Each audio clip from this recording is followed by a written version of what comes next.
Halo semuanya. Assalamualaikum warahmatullahi wabarakatuh. Jumpa lagi di YouTube Rohmain Channel. Mohon di like, subscribe, dan share. Terima kasih. Bismillahirrahmanirrahim. Assalamualaikum warahmatullahi wabarakatuh.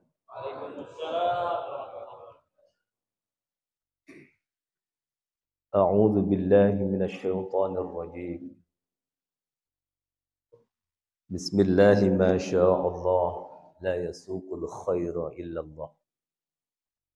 Bismillahi ma sya'allah la yasrifus su'a illallah. Bismillahi ma sya'allah ma kana min ni'matin faminallah. Bismillahi ma sya'allah la hawla wa la quwata illa billahil aliyyil azim.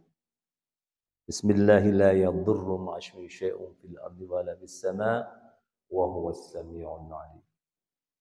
Alhamdulillah wassalatu wassalamu ala Rasulillah Sayyidina Muhammad ibn Abdullah wa ala alihi wa ashabihi wa man tabi'ahu wa walah. Amma ba'du, la haula wa la quwata illa billah. Yang hadir pada pagi ini, mudah-mudahan kita semuanya yang hadir ini mendapatkan limpahan rahmat dan keberkahan dari Allah Subhanahu wa taala.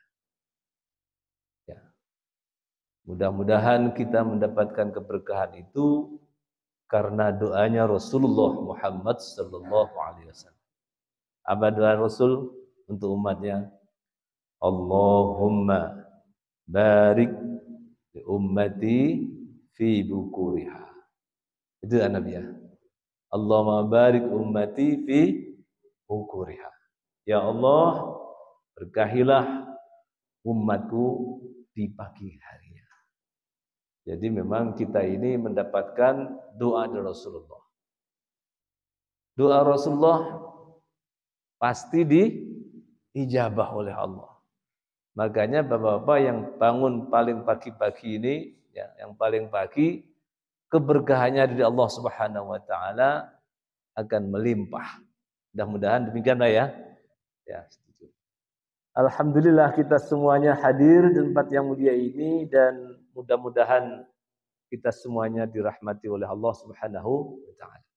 Salawat serta salam kita sanjungkan ke junjungan kita Nabi besar Muhammad sallallahu alaihi wasallam serta keluarga dan sahabatnya dan seluruh pengikutnya yang setia menjalankan dan menjunjung tinggi sunnah-sunnahnya, termasuk kita semua yang mengaku sebagai umatnya.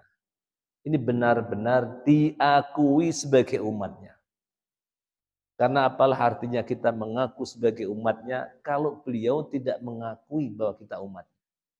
Karena itulah mudah-mudahan doa kita yang mengaku sebagai umatnya ini benar-benar diakui oleh beliau sebagai umatnya dan kelak memperoleh syafaatnya di yaumil qiyamah. Amin ya rabbal alamin. Bapak-bapak sekalian yang saya hormati, tahun ini adalah tahun politik. Kita akan pilih pemimpin. Nah, pemimpin yang kita pilih itu tentu pemimpin yang menurut kita adalah pemimpin yang adil. Pemimpin yang adil itulah yang dalam hadis Rasulullah Muhammad sallallahu alaihi wasallam dia akan menjadi orang yang pertama kali dinaungi oleh Allah di saat tidak ada naungan kecuali naungannya. Saya ingin menyampaikan hadis yang sangat populer yang terkait dengan hal ini yang mungkin juga akan memberikan semangat bagi kita yang setiap hari rajin ibadah dan sholat berjamaah. Juga menjalin ukhuwah, saling cinta mencintai. Ada 7 golongan kata Rasulullah SAW dalam sebuah hadis itu ya. Sab'atun yudhilluhumullah yauma la dhilla illa dhilluh. Apa itu? Sab'atun yudhilluhumullah yaumal qiyamati Yauma la dhilla illa dhilluh. Ya Pak, supaya kita ini terbiasa baca hadis bukan sekedar maknanya, kita baca lafaznya juga ya. Sab'atun yudhilluhumullah yaumal qiyamati yauma la dhilla illa dhilluh. Ya. Ada 7 golongan orang yang akan memperoleh naungan Allah pada hari kiamat di saat tidak ada naungan kecuali naungannya. 7. Kira-kira Bapak bisa apa nggak 7 dalam tempo ini 5 menit kira-kira? Kira-kira ini ya yang belum hafal, yang saya kira yang banyak ustadz yang sudah pada hafal ini. Ya, 7 golongan itu kata Rasulullah dalam hadisnya itu, pertama adalah imamun adilun, seorang pemimpin yang adil. Nah, pemimpin itu ada pemimpin formal, ada pemimpin non formal. Kalau dilihat dari sisi pembagian formal non formalnya. Ada juga pemimpin itu dari segi tingkatan kecil besarnya kelompok yang ada. Misalnya pemimpin itu minimal pemimpin rumah tangga. Seorang bapak pemimpin ya, dalam keluarga itu. Seorang ibu pemimpin dalam rumah tangga suaminya. Bahkan diri kita sendiri juga pemimpin untuk memimpin diri kita. Makanya ada juga hadis kullukum ra'in wa kullukum mas'ulun an ra'iyatih. Setiap kalian semua ini adalah pemimpin dan akan dimintai pertanggungjawaban terhadap kepemimpinannya. Ya. Kita ini semua pemimpin. Ya. Karena itulah maka kita harus bertanggung jawab terhadap kepemimpinan yang kita pimpin. Pak Camat pemimpin di wilayah Kecamatan Cinere. Pak Camat nanti dimintai pertanggungjawaban oleh Allah terhadap kepemimpinannya. Camat Cinere, Mursalim, kata malaikat tanya, bagaimana selama engkau jadi pemimpin di Cinere? Apakah kamu adil terhadap yang kamu pimpin? Tanya itu Pak. Jadi jangan lalu kita senang jadi pemimpin sementara kita belum siap bertanggung jawab terhadap yang kita pimpin. Ya. Seorang lurah tanya, hei lurah Cinere, bagaimana kamu bertanggung jawab terhadap rakyatmu di Cinere? Adakah rakyatmu yang terlilit pinjaman online? Pemimpin harus tahu bagaimana keadaan rakyatnya ini. Makanya setiap kita ini memilih pimpin-pimpin yang adil supaya rakyatnya ini merasakan keamanannya, merasakan kesejahteraannya. Sebenarnya kita ini kan gampang aja Pak ya. Bagi masyarakat itu sebenarnya tidak terlalu muluk-muluk. Apa yang dibutuhkan oleh kita itu kebutuhan yang primer utamanya. Ya. Kita diingatkan oleh Allah kebutuhan yang paling mendasar bagi kita adalah dalam surah Al-Quraisy itu. Li'ilafi Quraisyin ilafihim rihlatash shita'i was-shayf falya'budu rabb hadzal bait alladzi at'amahum min ju' wa amanahum min khauf. Ini yang penting apa sebenarnya? Bagi kita ini yang hidup ini Allah ingatkan kepada kita terhadap kebutuhan kita yang mendasar adalah alladzi at'amahum min ju' wa amanahum min khauf. Orang itu yang penting kenyang perutnya. Kalau sudah kenyang perutnya, apa yang kedua? Dia aman. Wa amanahum min khauf. Aman, merasa aman dari rasa ketakutan. Itu saja. Kalau sudah itu udah nggak neko-neko sebenarnya. Nah kalau orang yang seperti neko-neko karena itu yang bukan kebutuhan tapi keinginan itulah yang harus dituruti, itu namanya nafsu. Ya, orang kita ini sebulan misalnya gajinya misalnya 3 juta, pengennya beli motor NMAX. Ya, cicilannya sebulan 2 juta. Masuk di otak apa enggak itu. Penghasilan 3 juta. Ya. Pengen kredit motor NMAX. Berapa kreditannya? Dia nggak nyambung. Ya kayak gitu namanya apa? Keinginan. Kan bisa itu. Kalau segitu ya belilah paling tidak Beat yang cicilannya 500.000 bisa cukup. Nah ini sekarang kadang-kadang orang berpikirnya tidak begitu. Tapi karena ingin gagah-gagahan, ya, ingin memenuhi keinginannya, bukan memenuhi kebutuhannya. Jadi kebutuhan yang primer, kebutuhan sekunder, tersier, dia tidak bisa memilih mana mestinya yang harus dipilih. Yang primer dulu, jangan yang tersier dulu.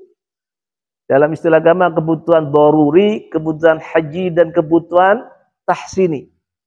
Nah ini orang kebutuhan tahsiniyahnya dulu, diduluin. Yang penting yang kalau orang istilahnya mukanya aja dibludru semua itu dengan make up yang ini.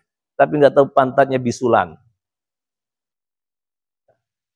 Istilahnya apa? Di mukanya kelihatan hebat. Tapi sebenarnya kropos dalam hatinya. Malah gitu. Ini yang kita kadang-kadang di masyarakat kita ini karena ini kebiasaan hidup yang hedonis, yang memperlihatkan kemewahan-kemewahan. Ini masyarakat kita banyak tertipu dengan itu. Makanya ibu-ibu itu kadang-kadang ya nggak mestinya itu nggak kepengen beli baju, ya karena ditawar-tawarin terus kredit mau beli baju, padahal nggak butuh. Di rumah bajunya udah tumpukan banyak. Tapi karena kalau nggak matching nggak mau. Mulai dari mana? Antara kerudungnya, bajunya, atasannya, baju bawahan, sendalnya harus matching. Nah ini suaminya juga begitu. Kalau undangan, kalau nggak matching nggak mau. Nah ini kan semuanya sebenarnya itu kebutuhan-kebutuhan yang sifatnya itu bukan kebutuhan primer, kebutuhan tersier, kebutuhan tahsiniyah. Ibarat mobil, Pak. Kalau mobil itu yang penting ada roda, ada mesinnya, ada bensinnya, jalan. Itu kebutuhan primernya. Kebutuhan atau hajatnya perlu kenyamanannya, ada lagi apa? Ada AC-nya. Kebutuhan tersiernya apa? Kebutuhan sininya, ya aksesoris yang di mobil itu. Kalau nggak ada aksesoris kan mobil masih bisa jalan. Sama juga dengan kebutuhan kita tadi. Karena itulah maka kita ini harus waspada terhadap apa yang kita lakukan ini. Jangan-jangan saya ini ibaratnya menjalankan yang tahsiniyah, tapi yang daruriyah tidak dilaksanakan. Kayak orang menjalankan ibadah, Pak. Ini ibadah yang wajib gak dijalanin, tapi yang sunnah getol banget. Kebalik itu. Ya. Sholat subuh kesiangan. Ya. Tapi sholat duha rajin. Benar apa lah? Benar apa salah? Ya salah. Wajibnya dulu dipenuhi. Ya. Duha itu dijalankan kalau subuhnya sudah benar. Ini ada orang sholat, ya, sholat malam, sholat tahajud sampai larut malam, tapi subuh kesiangan. Benar apa salah? Salah enggak? Ya sholat subuh berjamaah aja seperti ini, ya, itu nilainya sama dengan sholat sunat semalam suntuk. Jadi lebih penting mana? Kalau begitu sholat subuh berjamaah dengan sholat malam. Lebih penting sholat subuh berjamaah. Tapi kalau sudah bisa sholat subuh berjamaah, ya biasanya orang sholat malamnya sudah tidak berat lagi. Karena apa? Orang tidak mungkin sholat subuh kemudian dia bangun jam 7 pagi. Ya kan? Paling enggak kalau sekarang jam setengah 3 atau jam 3 lah. Atau setengah 4 paling tidak. Bisa kita ke masjid. Karena subuhnya jam 4 lewat 5 menit. Kan begitu. Jadi pertama tadi, imamun adilun. Yang kedua, ini buat semangat anak-anak muda ini. Ini ada anak mudanya 1-2 aja nih. Yang lain sudah pada tua-tua. Yang muda ya. Wasyabun nasya'a fi ibadatillah. Dari hadis tadi itu ya. Ya, muda. Ustaz Sodik masih muda. Ustaz Solah Walidin masih muda. Masih muda-muda ini, ada yang muda. Yang lain tua-tua. Nah, ini janji Allah yang menempati urutan kedua siapa? Yang akan menempati nanti itu tempat yang tidak ada naungan kecuali dengan Allah. Wa syabun nasha'a fi ibadatillah. Ya, seorang pemuda yang sejak mudanya dia itu sudah mau ibadah kepada Allah Subhanahu wa taala. Karena kalau orang tua rajin ibadah, ya, umurnya sudah 60 tahun kayak saya ini misalnya. Ini ya wajar-wajar saja, udah mau bau tanah, ibaratnya sudah asar, bentar lagi maghrib. Lalu rajin ibadah, ya wajar, udah yang diingat mati terus. Ya, kenapa? Karena penyakit pun setelah menghantuinya. Ya, hari ini kok sini pinggang saya sakit ya, kasih obat. Bentar lagi ini punggungnya sini, besok lagi dikasih koyok sini, pindah lagi ke sini. Nah ini ada asam urat lah, ada diabetes lah, macam-macam kalau sudah semesti itu. Makanya lalu dia ingat kepada Allah, wajar. Tapi coba kalau sudah masih muda-muda, umur 20 tahun, ya, masih sehat-sehatnya, ibadah entar aja lah. Kalau udah tuaan, biasanya begitu. Makanya ini Allah Subhanahu wa taala memberikan naungan itu, dipilihnya kata Rasulullah. Yang kedua tingkatannya di bawahnya imamun adil wa syabun nasha'a fi ibadatillah. Yang ketiga, wa rajulun qalbuhu mu'allakun bil masajid. Dan orang-orang ya yang suka ini rajulun, seseorang ya, qalbuhu, hatinya, mu'allakun, tergantung di masjid, di masjid. Bagaimana sih menggantungkan hati di masjid? Dicopot, ditaruh di masjid? Enggak. Atau pecinya ditaruh di masjid? Enggak juga. Ya. Artinya orang itu rajin menjalankan ibadah sholat berjamaah. Jadi seakan-akan hatinya itu tergantung di masjid. Kalau dia menjalankan sholat zuhur, selesai zuhur, sudah terpaut lagi, nanti sebentar lagi asar. Setelah asar, dia menunggu lagi intizarul waktu. Menunggu waktu. Setelah dia sholat, menunggu lagi waktu sholat berikutnya. Salat asar, ingat masjidnya. Setelah maghrib, ingat isya-nya. Isya ingat subuhnya. Dan begitu seterusnya. Itu yang namanya rajulun qalbuhu mu'allakun bil masajid. Ini bapak-bapak ini kan semuanya tadi jamaah. Apakah jamaah di sini atau jamaah di masjidnya masing-masing di kelurahannya atau di musolanya, semua yang saya kan berjamaah. Inilah termasuk yang golongan ketiga ini. Wa rajulun qalbuhu mu'allakun bil masajid. Yang keempat, ya, wa rajulani tahabba fillah ijtama'a alaihi wa tafarraqa alaihi. Ya. Dua orang yang memadu kasih, yang saling cinta mencintai karena Allah. Ijtama'a alaihi, mereka berdua berkumpul karena Allah. Dan dia wa tafarraqa alaihi. Dia berpisah pun karena Allah. Ini. Jadi kalau kita bertemu, saling mencintai, kita bersalaman, menunjukkan kita ini saling mencintai. Cinta kita karena Allah. Nanti kita berpisah juga bersalaman lagi, berarti kita ini cintanya karena Allah. Ya, ijtama'a alaihi wa tafarraqa alaihi. Jangan ketemu melengos. Itu menunjukkan bahwa kita nggak saling mencintai. Nanti pulang buru-buru mau salaman, kabur duluan. Melengos tahu nggak melengos? Melengos. Nah, ini makanya kalau kita ini, saya kira ini ukhuwahnya. Dengan ukhuwah kita ini saling mencintai, maka rahmat Allah akan turun. Dan kita ada itu dalam Al-Quran kan. Innamal mu'minuna ikhwatun fa'aslihu baina akhawaikum wattaqullah Wattaqullaha la'allakum turhamun.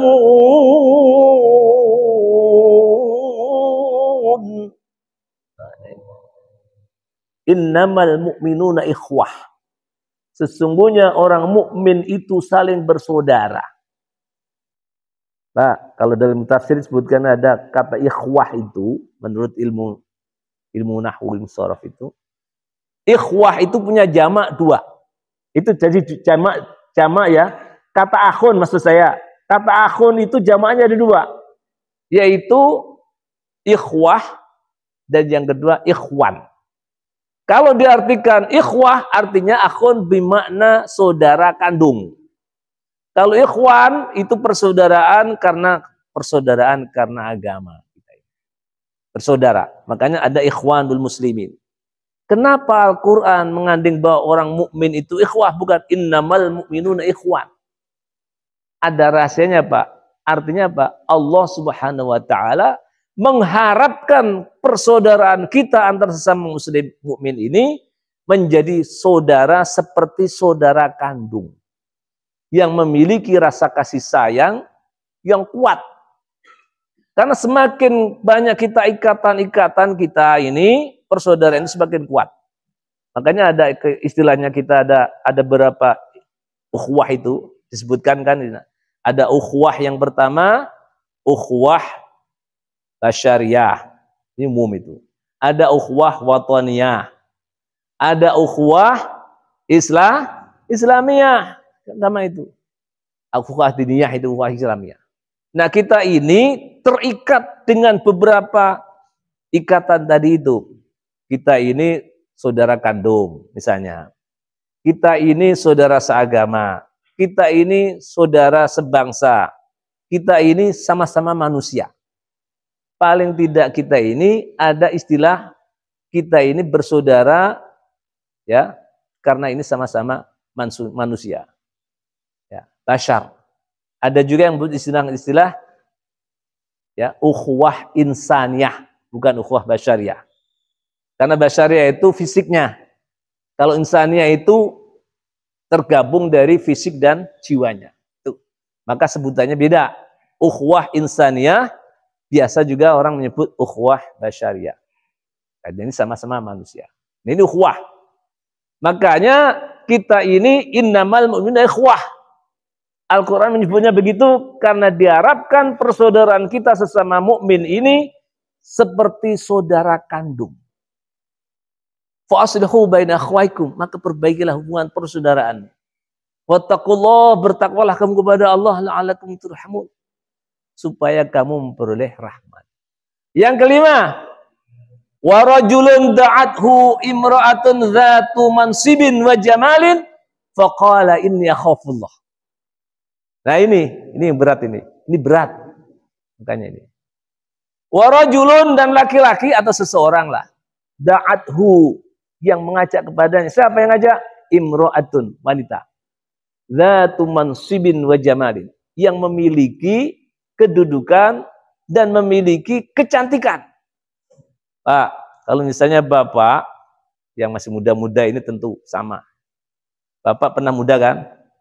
Kalau misalnya Bapak ketemu dengan wanita, dia berkedudukan, dia cantik, duitnya banyak, ngajak kita masuk ke hotel. Nah, di sana dia itu lepas baju semua. Kira-kira Bapak apa yang lakukan? Astaghfirullahaladzim. Inna lillahi wa inna ilaihi raji'un. Atau ayolah sama-sama kita nikmati, mumpung tidak ada siapa-siapa. Kira-kira begitu? Atau inni akhafullah. Kalau Bapak bisa bilang inni akhafullah, masuk dalam kategori ini. Nah, tentu ya, kita ini yang nggak mampu, kita iman mungkin masih kuat. Yang nggak kuat apanya? Bukan amin, imin. Amin kuat. Iminnya itu yang nggak kuat. Itu sebabnya makanya orang yang dirayu wanita yang cantik, yang punya kedudukan, yang apa namanya duitnya banyak, yang kaya raya misalnya, ngajak kita melakukan sesuatu yang tidak diridhoi oleh Allah, maka kita katakan inni akhafullah. Kemudian yang keenam, wa rajulun tasaddaqa bi shadaqatin fa akhfaha hatta la ta'lamu shimaluhu ma yunfiqu yaminuh. Ma tunfiqu yaminuh. Jadi seseorang yang bersedekah, tasaddaqa bi shadaqatin. Dia bersedekah dengan satu sedekah, fa akhfaha, lalu dia menyembunyikan sedekahnya itu hatta la ta'lamu shimaluhu ma tunfiqu yaminuh. Tangan kirinya nggak tahu apa yang telah diberikan oleh tangan kanannya. Saking rahasianya. Jadi dia merahasiakan apa yang dia sedekahkan tadi itu, sehingga tangan kirinya tidak tahu apa yang diberikan oleh tangan kanannya. Artinya apa? Artinya dia itu sedekah sirnya luar biasa. Nah inilah orang biasanya kalau sedekah kan nggak begitu. Pribadi-pribadi tadi itu kalau kita berikan kepada seseorang itu lebih baik. Ya, langsung diberikan. Kenapa? In tubdus sadaqati fa ni'imma hiya. Sedekahmu itu kau berikan dengan terang-terangan itu baik-baik saja. In tubdus sadaqati fa ni'imma hiya. Jika kamu menampakkan sedekahmu itu baik-baik saja. Baik sekali.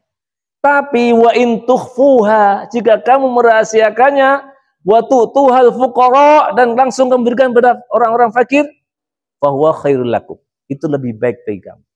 Jadi Al-Qur'an ajarkan begitu, Pak. Memang apa?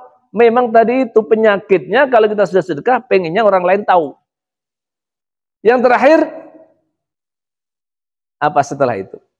Wa rajulun, dan seseorang ya, dzakarallaha, dia ingat kepada Allah khalian. Fafadat ainah. Syaratnya dia khalian. Kalau orang zikir rame-rame, nangis-nangis, tapi kalau sendiri nggak pernah nangis. Itu bukan yang diharapkan. Yang diharapkan yang masuk dalam kategori ini adalah orang yang dzakarallah, ingat kepada Allah khalian, di saat dia sepi, nggak ada siapa-siapa, mungkin jam 3 malam.